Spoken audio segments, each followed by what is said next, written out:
So today we're doing something a little bit different. We're going to talk about the Flood and how their introduction in Halo Combat Evolved was done almost damn near flawlessly.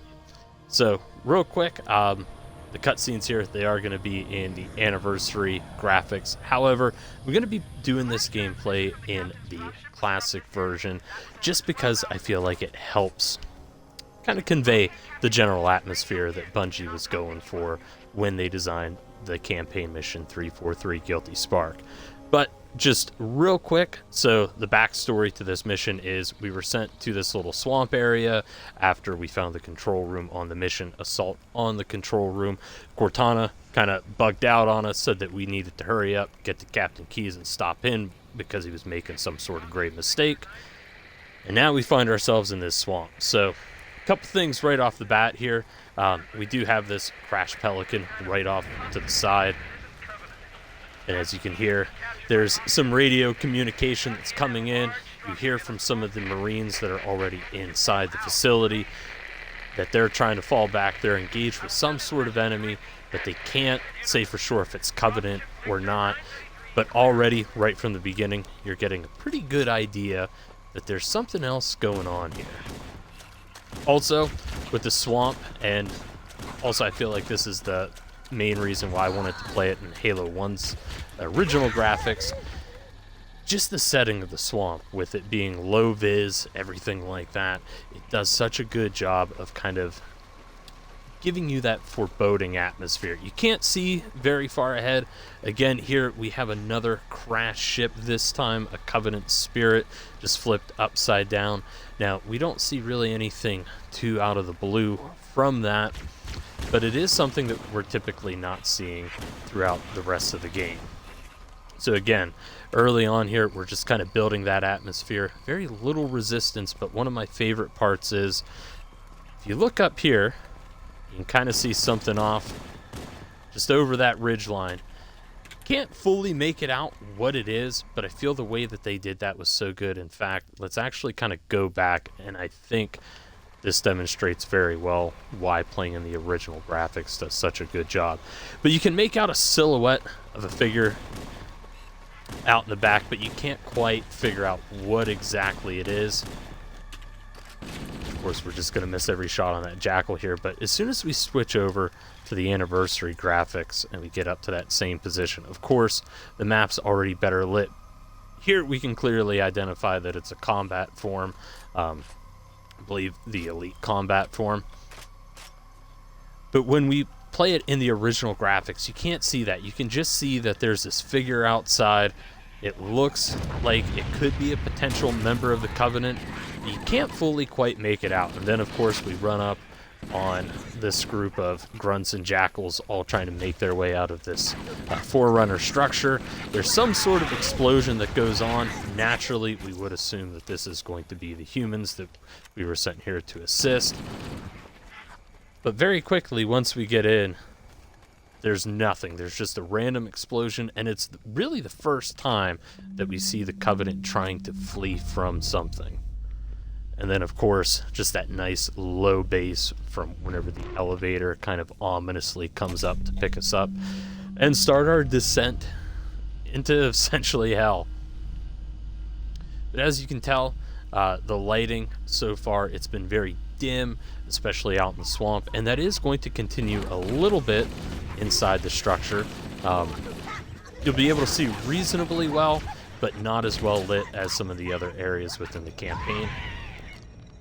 Now, very interestingly, most of the time when you actually come down this elevator, a lot of the grunts and jackals right here, they'll actually be posted up in almost a defensive formation.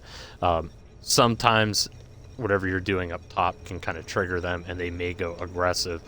But it's fairly common that you'll see them kind of guarding this doorway, almost like they're trying to prevent something giving in. To me, it's just that environmental storytelling. So good, and you get a lot of it throughout this mission before the Flood's even introduced.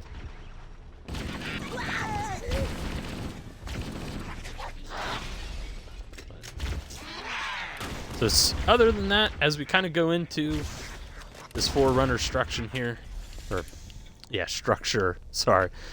you don't really see anything too out of the blue immediately. Again, as we came in, we did notice the Covenant taking some defensive positions, but again, nothing really out of the blue. However, once you come into this next room here, you do kind of notice some of this random green goo dropping from the ceiling. Of course, we know this has to deal with the flood, but up until this point, it's been nothing that we've seen.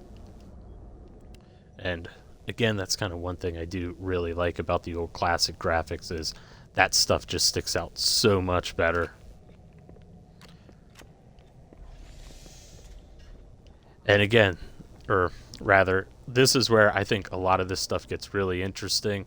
Now, you do see this a little bit in the anniversary graphics, but just some really great environmental storytelling here. You walk in here, of course, we did engage a couple enemies right outside, but very clearly there was some sort of fight. Again, more of this mysterious green stuff falling down. We see bodies just stacked in that room, almost like they were trying to make a defensive holdout. And as soon as we come outside, again, more blood stains.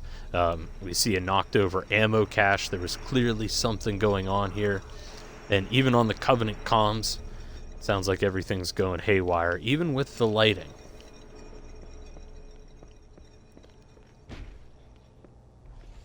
Now, one of the greatest parts here, so we have this Marine here who's obviously snapped. And we're just gonna get around him on the side so we can take a listen to this. Don't touch me, you freaks! I won't be like you. I'll die first. Find your own hiding place. The monsters are everywhere. Play dead. That's what I did. Play dead.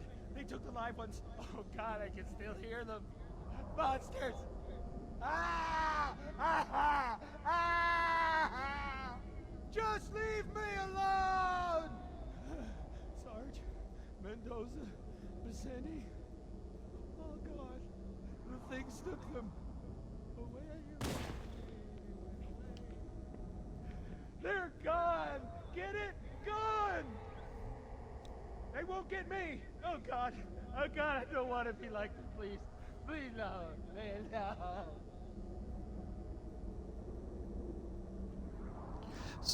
So to me, this is very interesting, because what Bungie did with this little scene right here is most of the time, whenever any of the Marines see Master Chief, they're looking at, you know, an absolute hero. You're very much set up in this game to be humanity's last hope.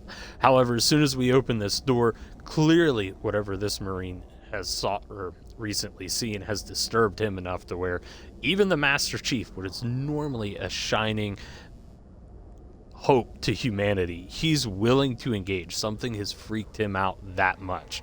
And then, of course, once we kind of walk past, again, we see that there's been some sort of conflict here, a lot of explosive residue on the ground, blood and bodies. Now, it doesn't look nearly as good in the old graphics, but still it is kind of communicated, and we even do get a little bit of human blood, showing that there were human casualties probably here. Of course, the structures have been destroyed. There's flames going on.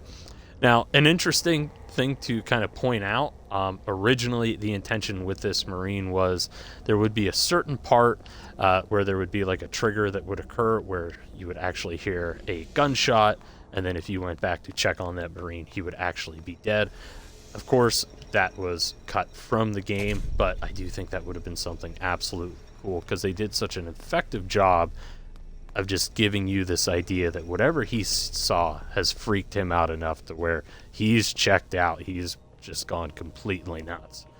Again, as we come in here, a lot of blood, a couple bodies hanging around, but we don't see what's been engaging them. Most of the time, you'll see like Marine bodies surrounded by Covenant enemies, or vice versa. You might see some dead Covenant.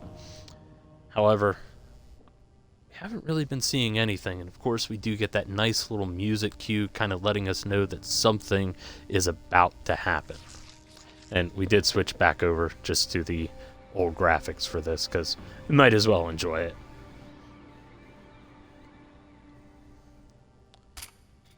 But again, there for that moment, we do get to see the Chief respond to some sort of noise that we haven't heard throughout any of the game. You open the door, there's that nice pseudo kind of jump scare right there, of a body just falling in, and you even get a good sense that the chief himself is freaked out, which for a character that's in a giant suit of armor, you don't get to see any facial expressions. Just the body movement and the way that he's responding to this communicates very well that even he's a little on edge and his spidey senses are tingling. Something's not right. Of course, we review the helmet of Private Jenkins Wallace that's just hanging out right on the ground. I do recommend, if you love the original Combat Evolved, give the book Halo the Flood a read. It's been out for many years, but it's definitely worth looking into because Jenkins actually plays a much larger role in the book, and you get a better idea of just how horrifying it is to be infected by the Flood. Better it than us. You ask real nice next time you see him, Vicente. I'm sure they'll be happy to oblige. Of course, Sergeant Johnson, for those of you that don't know, even though Johnson is in this cutscene, the reason that he was never actually infected by the Flood in this particular section was actually due to the fact that he was a member of Project Orion, which was almost a Spartan 1 program, kind of the precursor to the Master Chief. So he has received some upgrades to his physiology, enough that he's probably just a little bit better than an average human, but nowhere near on a Spartan level. But it was just enough that the way that the Flood typically infects its prey, Johnson was not susceptible to that, so hence why he survives this, and ultimately we see him in future Halo installments. I mean, look at it. Something scrambled the insides. What's that? Plasma scoring? Yeah, I don't know. Maybe there was an accident, you know, friendly fire or something? What do we have, Sergeant? Looks like a Covenant patrol. Badass elite units. All KIA. Real pretty. Friend of yours? Nah, we just met. Again, nice little piece of environmental storytelling there.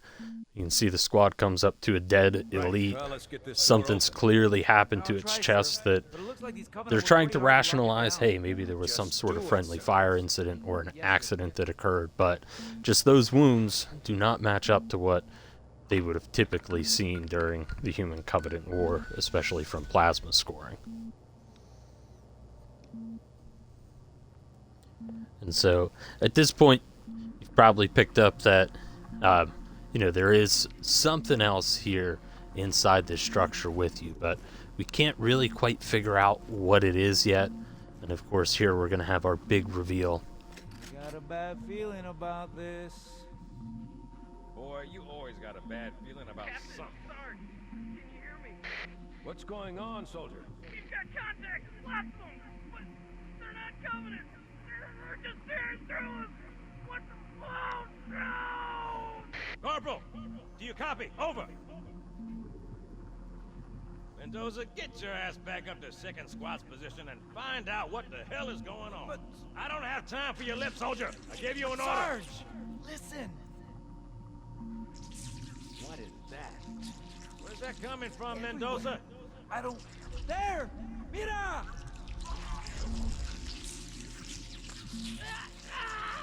Hold still! Hold still! Let him have it! Now again, we're not really given a whole lot of information on what's immediately going on. We just know that there's this new species that's entered the field, and we see that just one of them was able to get on top of a single Marine, overpower him, and that was enough to take that Marine out. And now we can just see that the rest of the squad is immediately getting swarmed.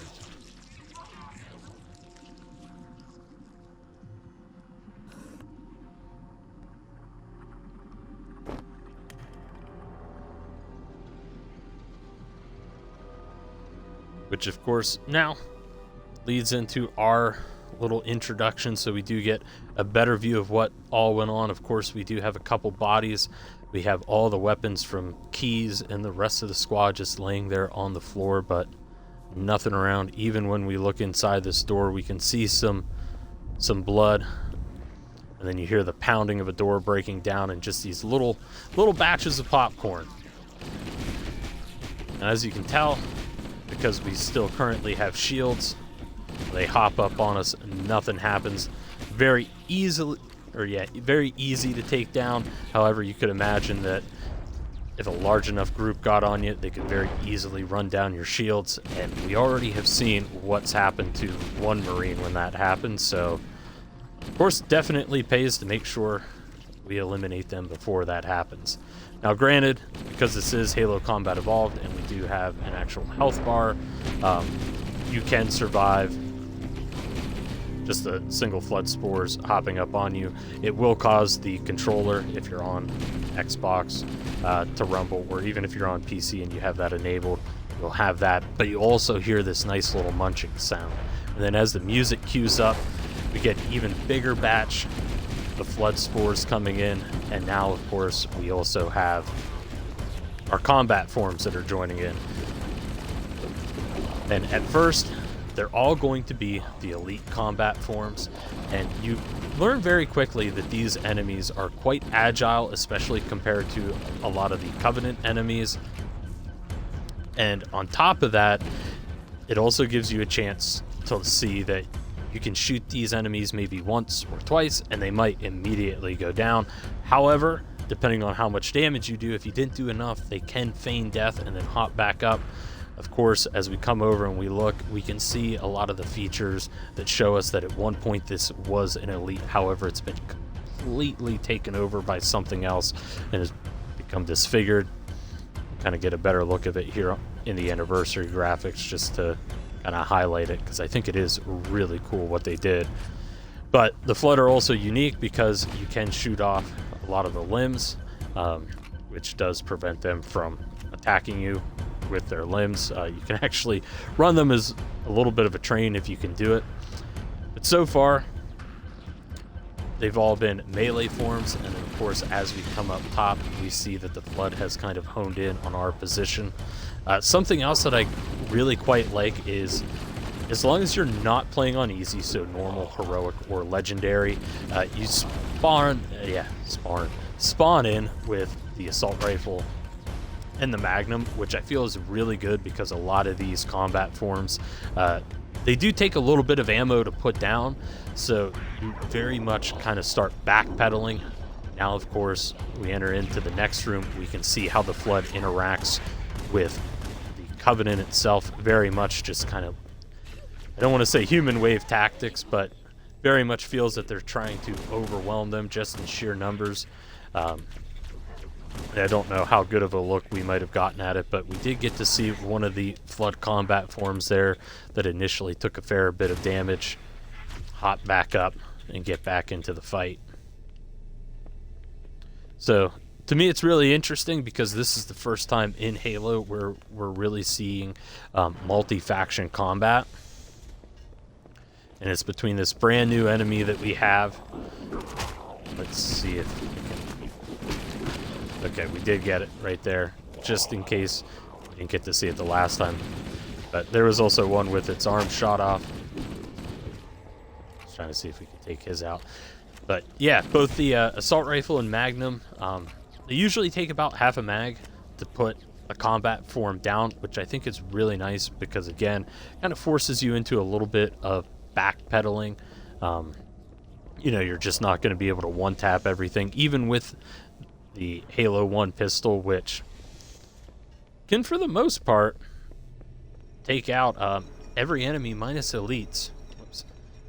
I wasn't paying attention there, but yeah, it can pretty much take out every enemy in the game minus elites with just a single shot. So we have now run into our next enemy that can actually take a couple more. So the pistol is still phenomenal, but it's no longer that guaranteed fallback weapon to where you can just melt everything in front of you.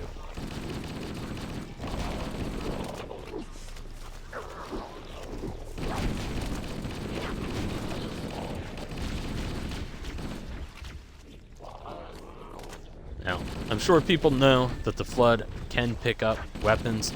But I do think it was a very smart idea of Bungie to start us off with just fighting the melee combat forms, because I think that gives us a pretty fair chance to learn how they can move, how they interact with other enemies on the field.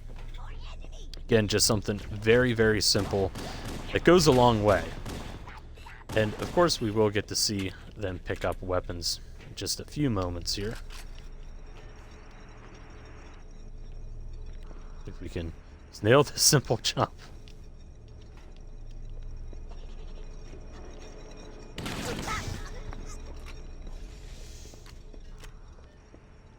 And of course, we round the corner and we pick up the perfect weapon for the Flood, the Halo 1 shotgun. Honestly, one of my favorite shotguns in gaming. Just as somebody who is an avid firearms enthusiast, I know a lot of times it's for balancing, but I usually feel pretty disappointed with shotguns in games because shotguns can really reach out and touch somebody. It's not something where you have to be nut to butt with them. They definitely can reach out and cause a bunch of damage, but again, we come into another room here. It's been taken over by the Flood. We see some dead enemies here, and one of my favorite parts is as we go down the little hell gondola here, you can just see all that blood along the walls. Unfortunately, it doesn't come over too well in the newer graphics, so just knowing that there's going to be another Halo 1 remaster, it's just some of those small little environmental things that I hope 343, or I guess Halo Studios now, just remembers to keep in. And so now that we have the shotgun, which is a pretty good counter to the Flood, we're starting to see the Flood use actual weapons as well. Which again, very nice because we had the chance to really learn how they interact on the field. We now know that they can also pick up weapons, but we were also kind of given the ultimate counter to the Flood in the Halo 1 shotgun here. And we did just have some Marines join in on the field. Of course, it doesn't really matter how quickly you move. You can sometimes save them, but ultimately they have like 1 health bar. So they will go down rather easily, but depending on how the room usually starts off, sometimes you can save them, give them, a few moments of life.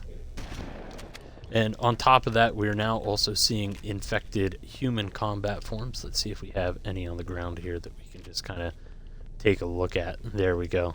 And he's perfectly preserved. So again, you can very, very clearly make out that this was once human. Now there's been a flood spore or an infection form that's gotten into it. And of course, just kind of mutated it into a zombie. Again, in the anniversary graphics, I do think they did a really good job of kind of showing off some of the horror of the Flood. And I think this is what this mission just truly excels at. It introduces you to, ultimately, one of the main enemies in the Halo franchise. And it did it in just such a phenomenal way. It's a very slow burn, and by slow I mean maybe 15 minutes. But there's a lot of build-up and anticipation for the Flood, and it definitely pays off. And then, of course, once you kind of discover that there's something else here, the mission goes from finding Captain Keyes to immediately just trying to get out.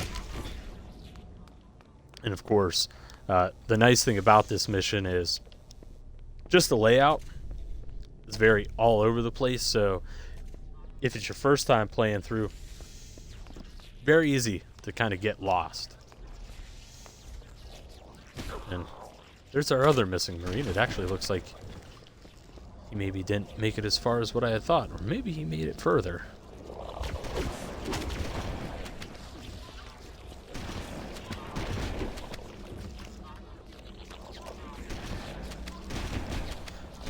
And again, we can see that the human combat forms, just like their elite counterparts, if you only do just a little bit of damage to them, they will feign death and then get back up.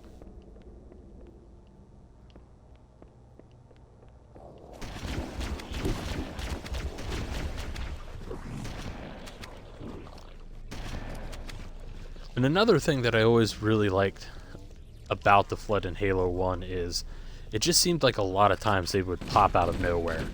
And the nice thing is, as you can see on the motion tracker here, if you have a big enough group of infection forms, it'll oftentimes appear very similar to as if there's a regular combat form around.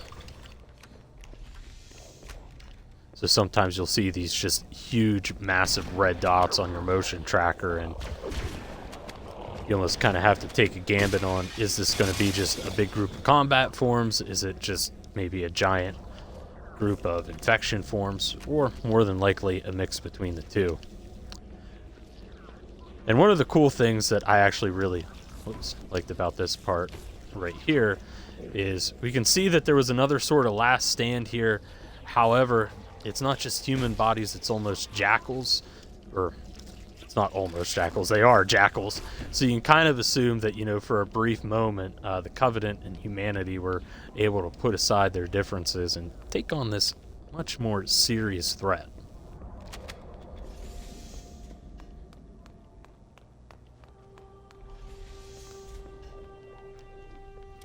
And again, another classic music cue there by Monty O'Donnell and the rest of the sound team. So as we kind of come up here on our last little moment, hear that audio cue to let you know that you've reached the end. But then the percussion kicks in and it just feels like there's a never-ending wave, which was another thing that I always really liked about the Flood, and also just something that I feel that they did a lot in Halo 1 is sometimes it almost felt like unless you progressed, enemies would just constantly respawn, and with the Flood that always made it really fun because it was a very simple way to make you feel that you're just against this overwhelming enemy. At times too, it could also get frustrating, especially when, you know, I'd be playing like the Maw with my cousin and we were just trying to push through so we could see that secret ending of Johnson and that one elite. It's making up. Then, of course, we finally get to regroup with some Marines, and we can immediately see that they've been going through the ringer themselves. They're very panicked, and they're in agreement with us that we just got to get the hell out of here. Find a way above the fog and foliage canopy, and I can move in and pick you up. Then, of course, shout out Faux Hammer there. R.I.P. to the original OG. Now, there's a spot for her to come pick us up, but in order for us to get there, we got to track through the jungle here and the little swamp. We go back to, now we know there's this new enemy out here, but it's just so dark, the foliage is thick, you don't always have very good lines of sight until it feels like the Flood's just right on top of you. And again, even if you just kind of look around, it's very simple. Just a lot of very simple designs, but the way that it's done, like the way the trees are placed with some of the foliage, you can't really see all that far out. So you can look at your motion tracker and see that, you know, hey, there's something nearby, but you don't have those long sight radius that you have in a lot of the other missions.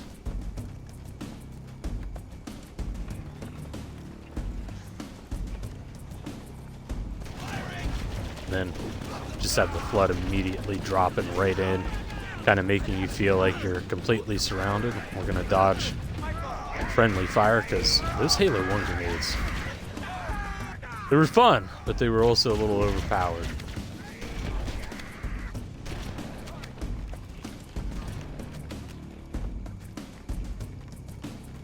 Fire in the hole!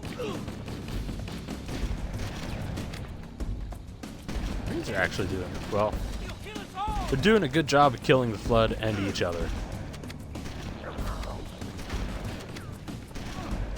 Hold your fire!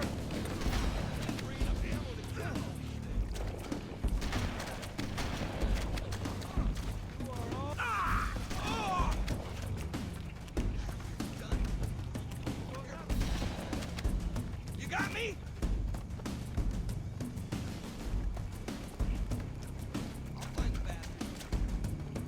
Then, of course, we come over to the weird structure that Faux Hammer had pointed us out to, and we're just kind of holding on right here. But in a few moments, we'll have yet another faction enter the battlefield and begin to unravel just a little bit more about the Flood within the following missions, which for right now we're just going to focus on just Guilty Spark here because, oh, speak of the devil, kind of like Beetlejuice, you just got to say his name a couple times and there he is. Now we have the Sentinels, and even though we're not sure what they are, we do see them engaging the Flood, so hey, that's good enough for us, especially at this point right here. And of course, Guilty Spark just always felt a little off because you hear him humming, just seems very nonchalant about everything. And then just kind of whisk us away to Greetings. help him I out. am the monitor of Installation